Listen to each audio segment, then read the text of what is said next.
Hi, this is the golden ratio. By us. Yes, by us.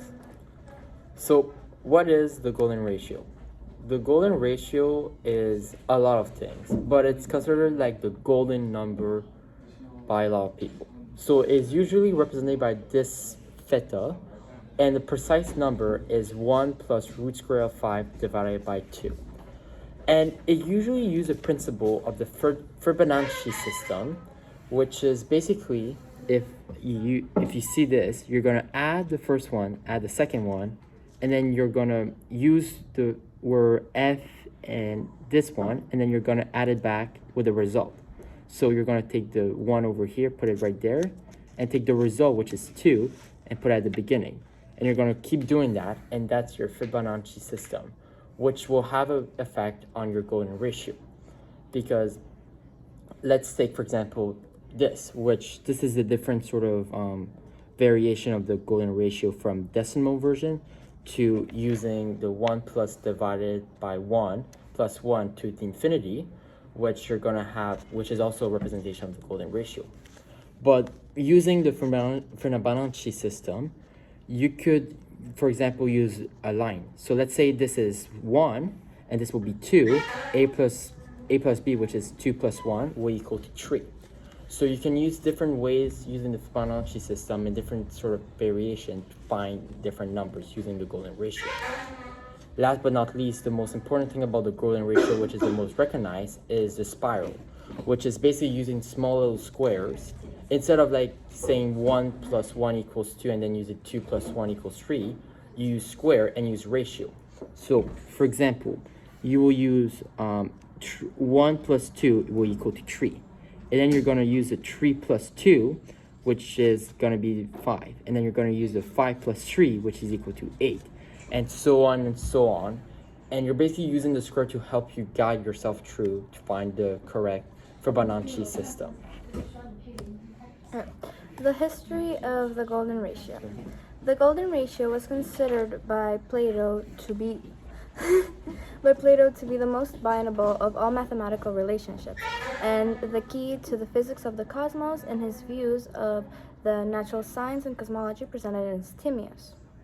For Luca Pacioli's dissertation titled The Divina Proporzioni, which was published in 1509 and included illustrations by Leonardo da Vinci, it may have been the first written reference of the divine proportion.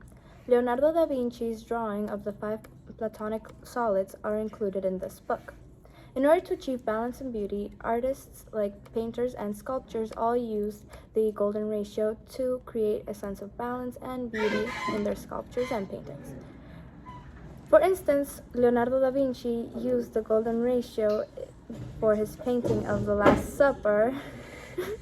For his painting of the Last Supper to determine the fundamental distances between Christ and his disciples and the table, as well as in the background for the windows and walls.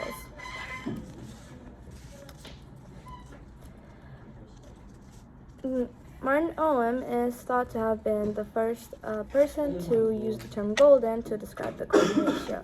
Now, for the importance of the golden ratio in daily life, the mathematical ratio known as the golden ratio can be found most frequently in nature. This ratio is used by designers to create compositions that look beautiful and balanced. Design, construction, mathematics, and other fields all make use of the golden ratio. Faces show an abundance of golden ratio because of the proportions in between the eye and chin, where the nose and mouth are found, as well as from the side profile. The eye and the ear both show proportions that fit into the spiral of the golden ratio. The Taj Mahal, the UN Secretariat building, and Notre Dame all provide additional examples of architectural applications of the golden ratio by Oscar Niemeyer and Le Corbusier. The golden ratio can be found everywhere, from imposing landscapes like the Mona Lisa, the pyramids of Giza, as well as modern-day logos like Twitter and Pepsi. So, as you can see, sometimes the scientist does not even know, or the artist does not even know if they're using the golden ratio. Take, for example, the Pacteria. Okay, it was built by the Greeks, and if you take the upper portion of it, it has the same sort of ratio as the bottom one, and same thing with each of their side.